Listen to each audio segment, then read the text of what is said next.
The January window is closing on the 3rd of February, so expect there to be an absolute madness before deadline day comes. We have some big updates, big developments, and big stories to get through, so I hope you guys enjoy. Show some love. Let's keep on getting 2K likes, my friends. Help a brother out.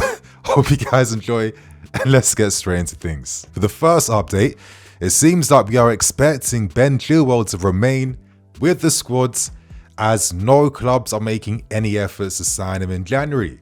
Is it really any surprise when you've ostracized a player away from first team duties, when he doesn't get any minutes, not even in the Conference League or against Morecambe or in the FA Cup? You're not encouraging any clubs to make a move for him.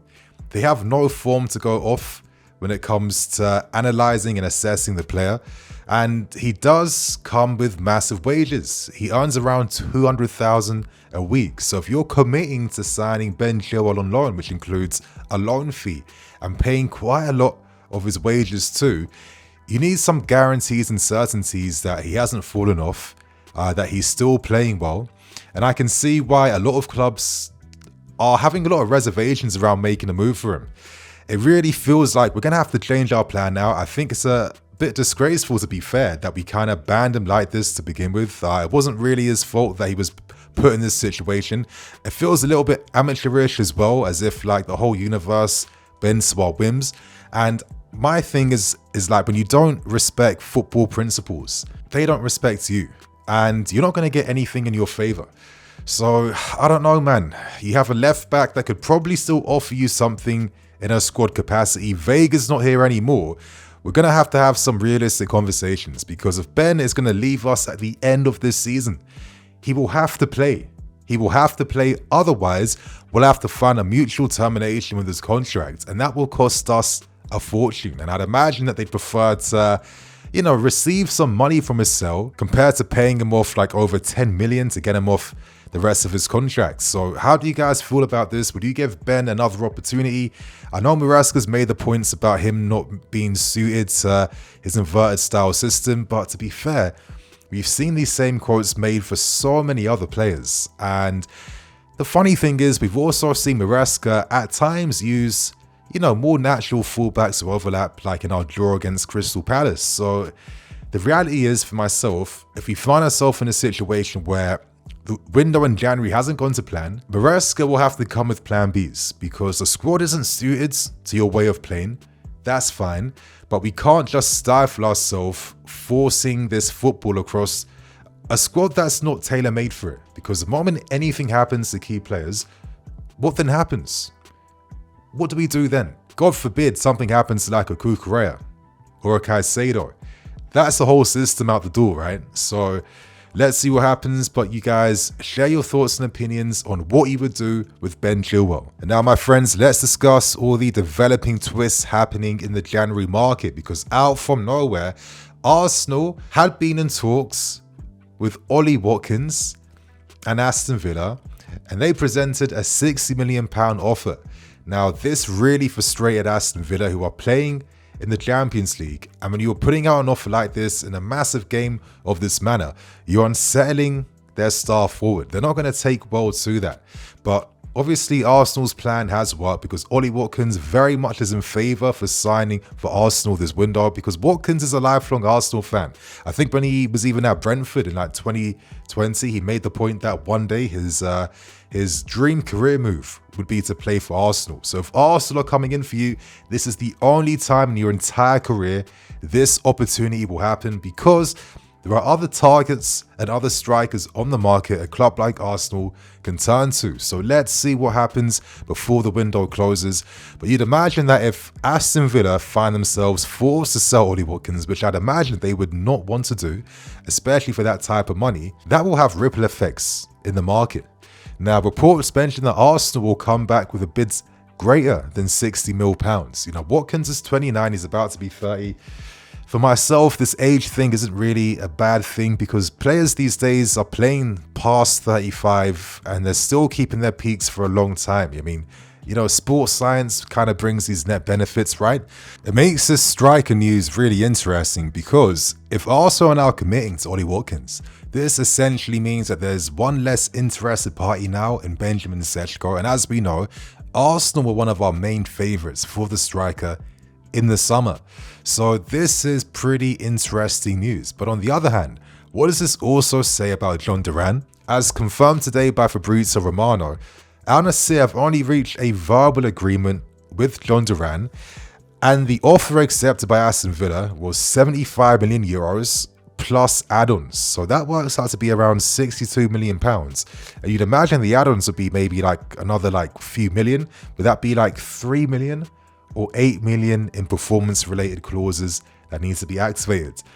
If you could sign John Duran for around 70 million pounds, that's not crazy considering Villa was saying before that they would only sell Duran for 100 million euros, around 85 million pounds. So we see what happens there because the big players that Villa are looking to secure now, obviously is Disasi, who has reached an agreement with Aston Villa, and currently Aston Villa are just negotiating the loan fee and packages of that manner because Villa are ready to pay his full wages, which works out for us. But the big player Aston Villa want is Joao Felix, and ideally for them, they wouldn't sell anyone at all until they've confirmed the signing of Felix. Now, the positive news for Aston Villa is that Felix, his friends in his camp feel like, could Unai Emery finally be that manager to get the best out of Felix's game? Could he finally be that manager that Felix can trust now? Because I can kind of see it from their perspective. You're going to a lot of clubs who are selling you dreams, but you're constantly playing in positions that aren't getting the best out of your game, playing on the left wing, playing in the left channels, far away from goal.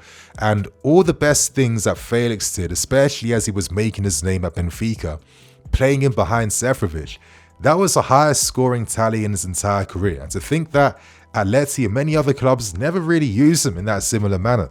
I mean, I don't get this thing in football where clubs will confidently pay the money, but won't confidently use you in the right way on the field. So if you're Joao Felix, this could be the moment and opportunity you need to really just get your career back on track, find control again in your career. And you'd imagine that if there's guaranteed money that Villa can make from selling either one of their strikers, naturally they'd be signing Felix on a permanent move from us. Could that be in the form of an initial loan first, big loan fee, and then maybe certain clauses get activated, or an agreement's made for the next financial year just to kind of make things a bit easier for Aston Villa, and at the end of his loan spell, of course, they buy him on an obligation to buy. That could also work. Obviously, we can charge him a January premium because we don't have to sell, remember? We never transfer listed Joao Felix. If anything, Felix and his agent, Jorge Mendes, he's been talking to clubs and interested parties because Felix is unhappy with the minutes he has this season. And he isn't really playing and he wants to play. He's 25 years old. He's not 29 or 30. He has a lot to give in his career.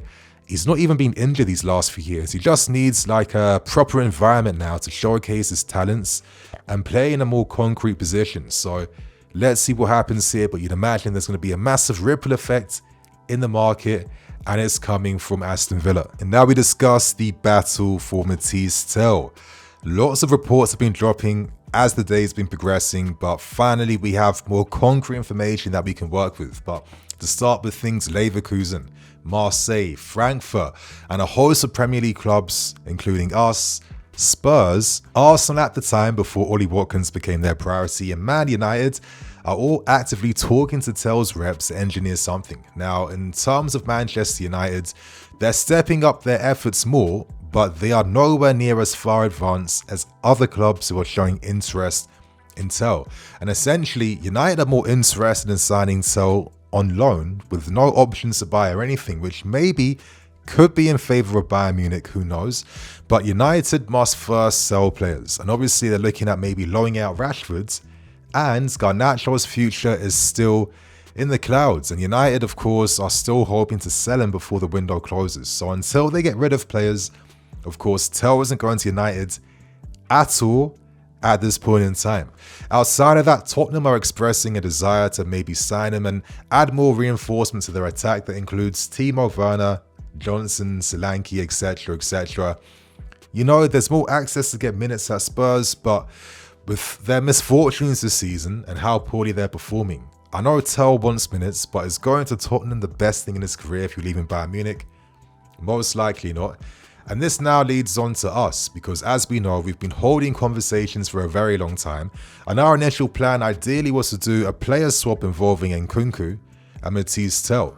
In terms of Nkunku, it seems like we are open to loaning the player out, and the original plan was to have an obligation to buy at the end around like 57 to 59 million pounds, which is around like 70 million euros, which is, you know, not, you know, I feel like it's a bit fair for Nkunku, who's still a massive talent, a massive player. I think our highest scoring player this season still, even though he's getting his goals playing against very, very inferior opposition. But this is a player that really just improves Bayern Munich that much more, right?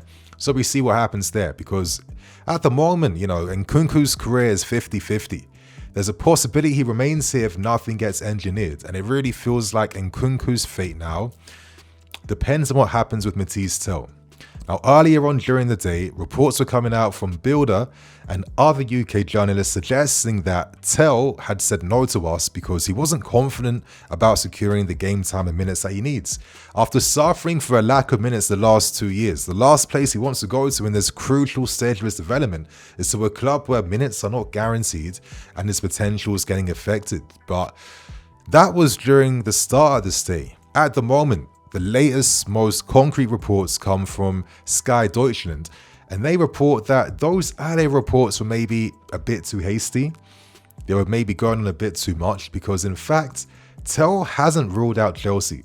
So this naturally tells you that if you want Tel, the kid has reservations, but you must sell to him why we are the best destination, because we're in it to sign him. We want this kid on a permanent deal. Maybe that's what made things like a bit more real for Tel, to really just make sure that if he did commit to us, he must feel safe. He must feel like his development will matter. Naturally, I can't blame him for having some, you know, precaution around signing for us, considering the amount of attacking players we've bought over the last few years, with how many of them have not made it here. Let's keep things brutally honest. We can't ignore that. From the fan side, it's easy for us to be like, oh, Nini, does this kid not believe in his own source? That you think you can't beat like Sancho and Madueke and Nico out the race for the first team spot? It's not even about that, because you have to look at the reality, and the reality is a lot of these attacking guys we've signed aren't making it here, and players don't want their careers to stall. You know, Tel's thinking about having the best possible career he has. He wants to be part of the national team for the World Cup next year. There is ambitions, and you know, outside of just attacking players, a lot of younger players as well, they haven't necessarily blossomed here due to the environment not being patterned, things evolving and changing, different managers every single season.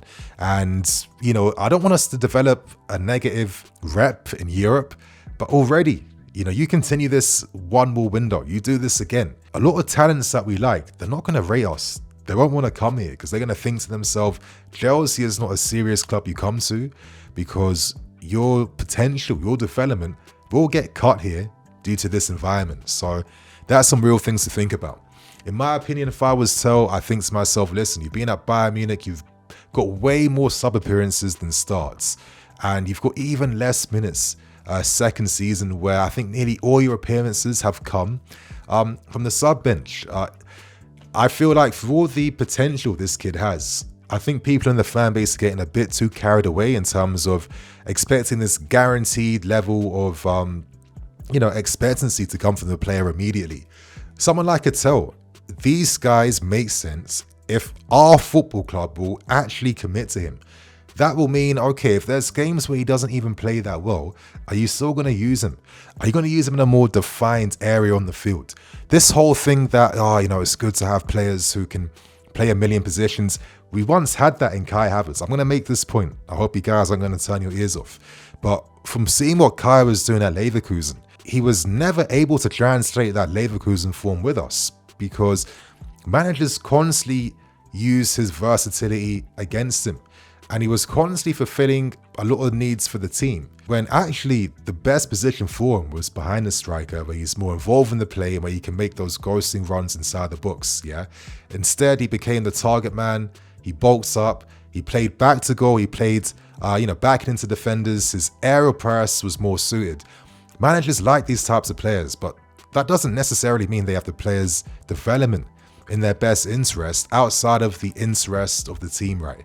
So that's an important thing. And I say this because I think that if we were able to have any chance to get Tel to come here, we tell Tel that you're playing up front. He's not a classical winger. He's a wide forward, that type of Mane, inside forward, wide forward type of player. He isn't a classical winger. That's why he struggled this season at Bayern, where he's far away from goal, where he makes a lot of mistakes with his decision making in terms of getting past this man. He just looks naturally uncomfortable in those moments. And I think this is why he's never been able to build any type of form there over the last 18 months. And right now at 19 years old, you can't afford to waste time because these formative years are key for your development and your game. And you cannot take that for granted. So if you're Tel, you think to yourself, I'm coming for that striker position. And I hope that we're signing him for up front. I hope we're not signing him to be a winger because it feels like Maresca's system. He uses more of these like touchline wingers because the inverted fullback seems to be more closer to goal, as we're seeing with Cucurella recently. Yeah, I understand that there's moments for Cucurella to also make the overlap out wide at times, but predominantly he finds himself inside the field more. And if you have someone like Tel, if Tel is going to be starting from a wide position and coming inside, you can't be having Cucurella in that inside position already. It makes no sense. And this is what I'm saying about really using the player properly now. If you're hoping to sign him, you're hoping to sign him for up front. Listen, in an alternate universe, I actually think we have like the wide forward style inside forward players already that could prosper here. You're looking at Madueke, you're looking at Nico Jackson, and even Tel. Could potentially Maresca look to maybe tweak things a bit more to accommodate this profile of forwards? Who knows? Time will tell. But if anything, the race for Tel is not over yet. We have like, 4 days left now, 5 days left now until the window closes. A lot is set to happen, my friends. So I hope you guys stay tuned on Blue Lions TV and hope you guys are going to be with me for this crazy ride. So enjoy yourself. Have a good evening, and I'll see you guys tomorrow with some more videos. I'm going to release the Tel analysis tomorrow now because I had a few reservations from this morning and I didn't finish the video, so I need some time now to finish that. So expect to see that tomorrow, my friends. So catch you guys in a bit. Cool.